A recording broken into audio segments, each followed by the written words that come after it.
ಢಾಬಾ ಸ್ಟೈಲ್ನಲ್ಲಿ ಘಮ ಘಮ ಅಂತ ರುಚಿಯಾಗಿರುವಂಥ ಚೋಲೆ ಮಸಾಲ ಮಾಡಿ ಎಷ್ಟು ಪೂರಿ ತಿಂತೀರಾ ಅಂತ ಲೆಕ್ಕನೇ ಇರಲ್ಲ, ಅಷ್ಟು ಟೇಸ್ಟಿಯಾಗಿರುತ್ತೆ. ಇದು ಚಪಾತಿ ರೊಟ್ಟಿ ಜೊತೆಗೂ ಬೆಸ್ಟ್ ಅಂತ ಹೇಳ್ಬೋದು.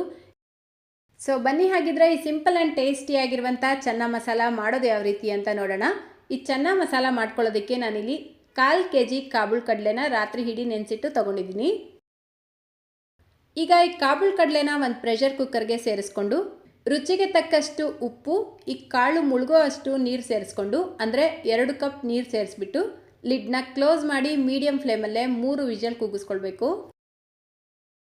ನೋಡಿ, ಕರೆಕ್ಟಾಗಿ 3 ವಿಷಲ್ ಕೂಗಿಸ್ಕೊಂಡು ಕುಕ್ಕರ್ ಪೂರ್ತಿಯಾಗಿ ಪ್ರೆಷರ್ ರಿಲೀಸ್ ಆದಮೇಲೆ ಲಿಡ್ ಓಪನ್ ಮಾಡ್ಕೊಳ್ಳಿ. ನೋಡಿ, 1 ಕಾಬೂಲ್ ಕಡಲೆನ ತಗೊಂಡು ಕೈಯಲ್ಲಿ ಪ್ರೆಸ್ ಮಾಡಿದ್ರೆ ಈ ರೀತಿ ಸಾಫ್ಟಾಗಿರಬೇಕು, ಅಂದರೆ ಇದು ನುಣ್ಣಗೆ ಬೆಂದಿರಬೇಕು. ನೀವು ಯಾವುದೇ ರೀತಿ ಕಾಳುಗಳನ್ನು ಈ ರೀತಿ ನುಣ್ಣಗೆ ಬೇಯಿಸಿ ತಿನ್ನೋದ್ರಿಂದ ನಿಮಗೆ ಗ್ಯಾಸ್ಟ್ರಿಕ್ ಸಮಸ್ಯೆ ಅನ್ನೋದು ಆಗೋದಿಲ್ಲ.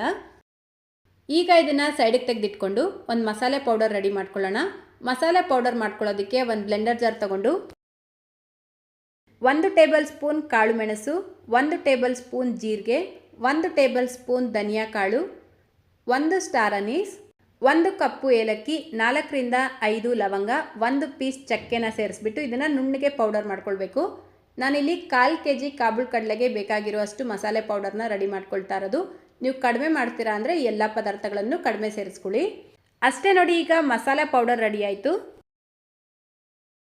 ನೆಕ್ಸ್ಟ್ ಈಗ ಗ್ಯಾಸ್ ಸ್ಟವ್ ಮೇಲೆ ಒಂದು ಕಡಾಯಿ ಇಟ್ಕೊಂಡು 6 ಟೇಬಲ್ ಸ್ಪೂನ್ ಎಣ್ಣೆ ಸೇರಿಸ್ಕೊಳ್ಳಿ. ಎಣ್ಣೆ ಬಿಸಿಯಾಗಿದ್ದ ತಕ್ಷಣ ಇದಕ್ಕೆ ಮೀಡಿಯಂ ಸೈಜ್ದು 2 ಈರುಳ್ಳಿನ ಈ ರೀತಿ ಸಣ್ಣ ಸಣ್ಣದಾಗಿ ಕಟ್ ಮಾಡಿ ಸೇರಿಸ್ಬಿಟ್ಟು ಫ್ರೈ ಮಾಡ್ಕೊಳ್ಬೇಕು. ನೋಡಿ, ಈರುಳ್ಳಿ ಬಣ್ಣ ಈ ರೀತಿ ಲೈಟಾಗಿ ಚೇಂಜ್ ಆಗ್ತಾ ಇದ್ದಂಗೆ ಇದಕ್ಕೆ 1 ಟೇಬಲ್ ಸ್ಪೂನ್ ಶುಂಠಿ ಬೆಳ್ಳುಳ್ಳಿ ಪೇಸ್ಟ್ ಹಾಕ್ಬಿಟ್ಟು ಫ್ರೈ ಮಾಡ್ಕೊಳ್ಳಿ. ಶುಂಠಿ ಬೆಳ್ಳುಳ್ಳಿಯಲ್ಲಿ ಇರುವಂಥ ರಾ ಸ್ಮೆಲ್ ಕಂಪ್ಲೀಟಾಗಿ ಹೋಗಬೇಕು, ಅಲ್ಲಿವರೆಗೂ ಇದನ್ನು ಚೆನ್ನಾಗಿ ಫ್ರೈ ಮಾಡಿಬಿಟ್ಟು ಗ್ಯಾಸ್ ಫ್ಲೇಮ್ನ ಕಡಿಮೆ ಮಾಡ್ಕೊಳ್ಳಿ. ಈಗ 1 ಟೀ ಸ್ಪೂನ್ ಅಚ್ಕಾರದ ಪುಡಿ, 1/4 ಟೀ ಸ್ಪೂನ್ ಅರಿಶಿನ, ರುಚಿಗೆ ತಕ್ಕಷ್ಟು ಉಪ್ಪು, ಸ್ವಲ್ಪ ನೀರು, ನಾವು ಮೊದಲೇ ಪೌಡರ್ ಮಾಡಿ ತೆಗೆದಿಟ್ಕೊಂಡಿರುವಂಥ ಮಸಾಲೆ ಪೌಡರ್ ಪೂರ್ತಿಯಾಗಿ ಸೇರಿಸ್ಬಿಟ್ಟು ಮಿಕ್ಸ್ ಮಾಡ್ಕೊಳ್ಳಿ. ನೋಡಿ, ಕಾಬೂಲ್ ಕಡಲೆ ಬೇಯಿಸಿಟ್ಕೊಂಡಿದ್ವಿ ಅಲ್ವಾ, ಇದು ಸ್ವಲ್ಪ ತಣ್ಣಗಾಗಿರುತ್ತೆ. ಇದರಲ್ಲಿ 1-2 ಸೌಟಷ್ಟು ಮಾತ್ರ ಕಾಬೂಲ್ ಕಡಲೆನ ತೊಗೊಂಡು ಒಂದು ಬ್ಲೆಂಡರ್ ಜಾರ್ಗೆ ಸೇರಿಸಿ ನುಣ್ಣಗೆ ಪೇಸ್ಟ್ ಮಾಡಿ ಸೈಡಿಗೆ ತೆಗೆದಿಟ್ಕೊಳ್ಳಿ. ನೋಡಿ, ಮಸಾಲೆ ಎಲ್ಲ ಚೆನ್ನಾಗಿ ಮಿಕ್ಸ್ ಮಾಡಿಕೊಂಡು ಈಗ ಇದಕ್ಕೆ ಬೇಯಿಸಿಟ್ಕೊಂಡಿರುವಂಥ ಕಡಲೆಕಾಳನ್ನ ಸೇರಿಸ್ಕೊಳ್ಳಿ. ನೀರಿನ ಸಮೇತ ಸೇರಿಸಬೇಕು. ಇದರ ಜೊತೆಗೇ ರುಬ್ಬಿಟ್ಕೊಂಡಿರುವಂಥ ಕಡಲೆಕಾಳಿನ ಪೇಸ್ಟು ಸೇರಿಸ್ಬಿಟ್ಟು ಮಿಕ್ಸ್ ಮಾಡ್ಕೊಳ್ಳಿ. ಇದೆಲ್ಲ ಚೆನ್ನಾಗಿ ಮಿಕ್ಸ್ ಆದಮೇಲೆ ಒಂದು ಸಲ ಉಪ್ಪು ಖಾರನ ಚೆಕ್ ಮಾಡಿಬಿಟ್ಟು ಲಿಡ್ನ ಕ್ಲೋಸ್ ಮಾಡಿ ಲೋ ಫ್ಲೇಮ್ನಲ್ಲೇ 15 ನಿಮಿಷ ಇದನ್ನು ಕುದಿಯೋದಕ್ಕೆ ಬಿಡಬೇಕು. ಅವಾಗವಾಗ ಲಿಡ್ ಓಪನ್ ಮಾಡಿ ಮಿಕ್ಸ್ ಮಾಡ್ಕೊಳ್ತಾ ಕುದಿಸ್ಕೊಳ್ಳಿ. ನೋಡಿ, ಕರೆಕ್ಟಾಗಿ 15 ನಿಮಿಷಕ್ಕೆ ಎಣ್ಣೆ ಯಾವ ರೀತಿ ಸಪ್ರೇಟ್ ಆಗಿದೆ ಅಂತ, ಈ ರೀತಿ ಗ್ರೇವಿಯಿಂದ ಎಣ್ಣೆ ಸಪ್ರೇಟ್ ಆಗಿರಬೇಕು. ಗ್ರೇವಿ ಕೂಡ ಅಷ್ಟೇ ಸ್ವಲ್ಪ ಗಟ್ಟಿಯಾಗಿರುತ್ತೆ. ಈ ಕನ್ಸಿಸ್ಟೆನ್ಸಿ ಬಂದಿದ ತಕ್ಷಣ ಗ್ಯಾಸ್ ಫ್ಲೇಮ್ನ ಆಫ್ ಮಾಡ್ಕೊಳ್ಳಿ, ಯಾಕಂದರೆ ಇದು ತಣ್ಣಗಾದ್ಮೇಲೆ ಒಂಚೂರು ಗಟ್ಟಿಯಾಗುತ್ತೆ. ಲಾಸ್ಟಲ್ಲಿ 1 ಟೀ ಸ್ಪೂನ್ ಕಸೂರಿ ಮೇಥಿ ಅಥವಾ ಕೊತ್ತಂಬರಿ ಸೊಪ್ಪನ್ನ ಸೇರಿಸ್ಕೊಳ್ಳಿ, ಫ್ಲೇವರ್ ಚೆನ್ನಾಗಿರುತ್ತೆ.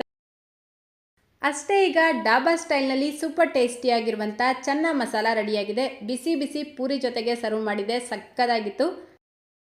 ಸೊ ಇವತ್ತಿನ ಈ ಚೆನ್ನ ಮಸಾಲ ರೆಸಿಪಿ ನಿಮ್ಮೆಲ್ಲರಿಗೂ ಇಷ್ಟ ಆಗಿದೆ ಅಂತ ಅಂದ್ಕೊಳ್ತೀನಿ. ಇಷ್ಟ ಆಗಿದ್ರೆ ಪ್ಲೀಸ್ ಈ ವಿಡಿಯೋಗೊಂದು ಲೈಕ್ ಮಾಡಿ, ನಿಮ್ಮ ಫ್ರೆಂಡ್ಸ್ ಮತ್ತು ಫ್ಯಾಮಿಲಿಯವ್ರ ಜೊತೆಗೂ ಈ ವಿಡಿಯೋನ ಶೇರ್ ಮಾಡ್ಕೊಳ್ಳಿ. ನಮ್ಮ ಚಾನಲ್ನ ಇದೇ ಮೊದಲನೇ ಸಲ ನೋಡ್ತಾ ಇದ್ದರೆ ಸಬ್ಸ್ಕ್ರೈಬ್ ಮಾಡಿಕೊಂಡು ಬೆಲ್ಲೈಕನ್ನ ಕ್ಲಿಕ್ ಮಾಡಿ ಆಲ್ ಅನ್ನೋ ಆಪ್ಷನ್ನ ಕ್ಲಿಕ್ ಮಾಡ್ಕೊಳ್ಳಿ. ಇದೇ ರೀತಿ ಮತ್ತೊಂದು ಟೇಸ್ಟಿಯಾಗಿರುವಂಥ ರೆಸಿಪಿಯೊಂದಿಗೆ ಸಿಗೋಣ. Thank you.